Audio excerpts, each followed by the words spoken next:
หน้าบ้านเดียววันนี้นางลายวัดลาเมลินลาก็จุกแกงหาบุญ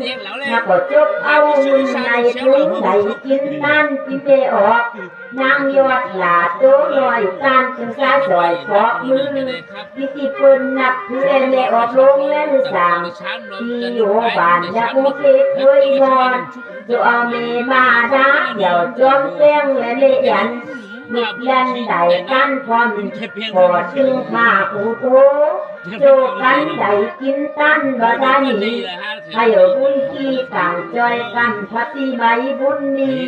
พ่อนาบุญนี้จะเลื่อนจอยกันหลังจากนี้ไปแล้วนางลายอดเกี่ยวเตรียมเนื้อแล้วได้ออกลงนั้นจิตใจหวานจึงอันเดมาดาเกี่ยวจอมแป้งและเลียนก็ใช่งานเอี่ยมมุ่งด้วยนะ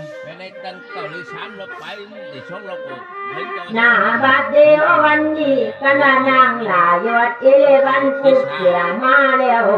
ลาและใจญาตินำตะกวายเมืองอาไทยมื่นอกมื่นใจนี่นางลายอดเอวัดขึ้นกว่าจบยาดีไทยยกยางยายบาดวางว่าไปจบหุยเอก็ดีกาวันนางลายอดเวข้อใดเงินมาได้หลายหมื่นพ่อเงินเข่าทุ่งนองเต็มปากทุ่งฟังเตียวจางไปจังใดแต่เพื่อทอเงินรอคำมาแล้วก็ใช่นี่หรอกที่เรียนบ่คนนี้อ๋ออีกอย่างนึงมีแขนแขนนึงหน้าบาดเดียววันนี้เธอดีรอลาลูกลือลาพจีเก่าเส้นยาให้เกิดวันนั่นเดียขับไปหาที่งานเนออกยันใจบ้านที่หูเคยมองกว่ายันเมื่ออินคำเศร้าเกี่ยวงามจังไปบอกนางยันลาเมเล่นที่เนออกลงกันใจบ้านได้ยอจานขึ้นดอกกันว่านางยันได้ตันแล้วก็พินจันทราบุญได้เอาจุนโตเขาโค้งคุ้มและไปเกิดจะไปขันคือพี่ขันกับพี่น้องนี่พี่น้องอันพี่ลูกเพียนนี่พี่น้องอินคำเศร้าเนี่ยนี่เป็นพี่น้องกันสมอนี่ถึงเนี่ยขอคู่เดียวกันนะสมหน้าบาดเดียววันนี้เบาเดือดใหม่กำแล้วลาอีกกดเก่าเสียงยาให้เกินวันเดี๋ยวนี้น่าจะขับไปหาสะพาลงนี่ขึ้นเรืออยู่ไฟมวนต่างนี่นางตุปีขับปันตุปีคันคำเกี่ยวมะเจ้าบุญหล่นคุณตาอยู่อารามคิดถึงลูกกับล้านเขาอารามจะไปอยู่ตุปีคันเจ้าบุญหูดูจบอยู่ล้านน้อยพระปีใหม่บุญนี้ใครอยู่มีเจตลาที่นี่พระตัวพระมันจังหาตุปีคันคำบอกคือจุกอยู่ล้านน้อยตุกแจงหวมตาลต่างตอนนี้เมื่อหนาอยู่ได้ซุ่มโหใจเลยเหมือนอันฟันเจอต่างตอนนี้เมื่อหนาจุกีขันเจ้าบุญล้นเธออยู่สุขกินหวานเสียจนวันเธอพิสิทธิคูบาได้จบทำจันเอใช่ลูกชายคือชวันวิทย์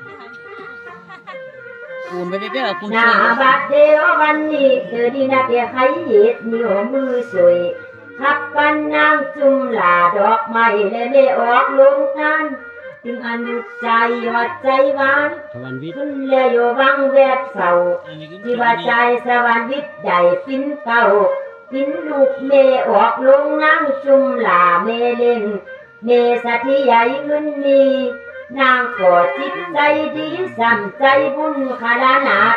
บาดบิดนิ้วมือสวยตุกแดงหาบุญอีจุ่มนางใจบุญสั่งกินตันกินเมออก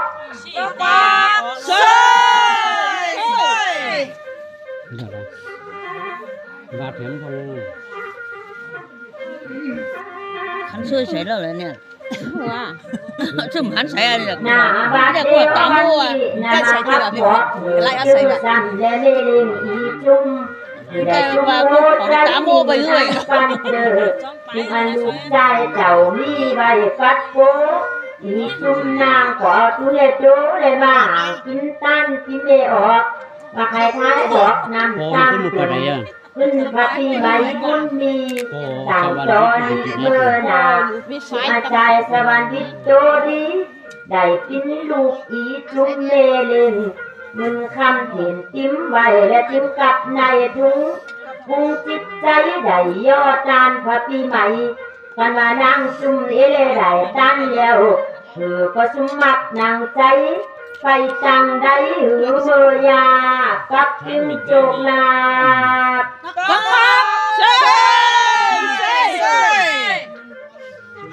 เชียนยินบุญภรรยาดีอาทร ขยายเลย บานยาอาทร หน้าบาดเดียววันนี้เธอขับเสและสะปะสะทูเดี๋ยวนี้นะเดี๋ยวขับไปดูที่บอกมันเฟิร์โนที่รออูกอเล่นที่เสียเลยอินนาบุญถึงอันเมเตรียมจุนเมอีดีเมเก่าที่อยู่ความที่สั่งเนี่ยก็อาทรขวางบ้องจอมนี่ทางใจเที่ยวมาเมื่อฟังไฟอ่อนกินกุ้นเก่าเมืองยองฝางไฟออกบานลูกมียายสีพอเชียนอินบุญแต่ที่พอสักทีสะเทหลุดบาขึ้นปอกเต่า ว่าพ่อรักใครนี่ จุดเต่าพับพี่น้อยพับ ช่วยโดดจัดกินนี่ละมาแล้ว สีโจ้น้ำเกี่ยวเมงามและเมหักมักอินหน่อยกันเตะปุ่นจากเมืองไทยปีเชียนอินบุญโจดีป่าเอาถุงเงินลงหุ่นเมืองไทยเลยยกอ๋อ ต๊อกเซ่ต๊อกปอกต๊อกแจ๊กเจ้า ฉันขาดรวยทั้งละช่วยเลยเป็นขันช่วยไปใส่แล้วนี้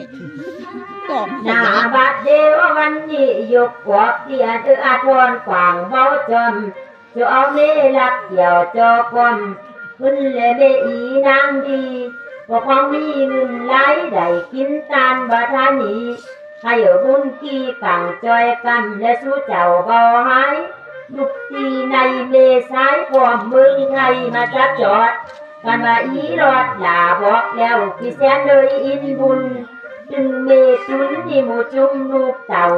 เมื่อได้เงินคำเขากู้มือและบ้านลานอ่านทรงเมื่อเก่งไข่นองเมืองยอนางมาปันโจ เซ่ต๊อกดักไปว่ะต๊อกกอกต๊อกกอกซุย ใจที่ อีกการขโมยช่วยอะไรกันเลยเนาะ เขาบอกกว่าน่ะเขาใครจะมาเผาจะขับชุดวิทย์เอากัน ใจตุน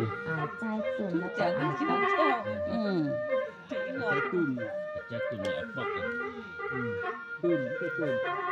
หน้าบาดเดียววันนี้เจอดีนะเดียครับบอกวันเดเลียงอีเกี่ยวที่อยู่พร้อมตีสางและกุ้งทิพย์จันไกเดี๋ยวจิตใจดีเลยมากินก็ออกลงเล่นเมออกลงเล่นสางถึงอันลูกใจเกี่ยวงามจังและใจตุนปัดโกแต่กินลูกใจโตจะหน่วยนินนางแก้ว เซ่เอ้ยสังเกตคือเซ่กูเนี่ยข้าวหมดละปันคันเซ่เลย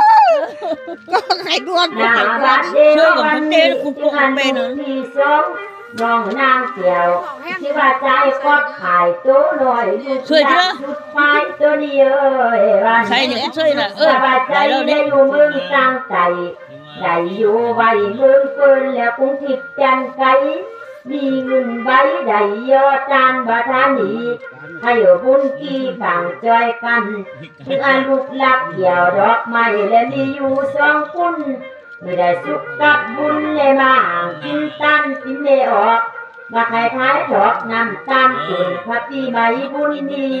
ไม่ได้มีเจตนาที่มีพระเจ้าพระบ้านตั้งหา ติดดังโยนเพลงอีเกี่ยวเมื่อปิ้นเจ้าเมกาและนางเสียงคายคำเมื่อได้สุขลำใจที่อยู่เมืองตั้งใจ น้องกองเซ่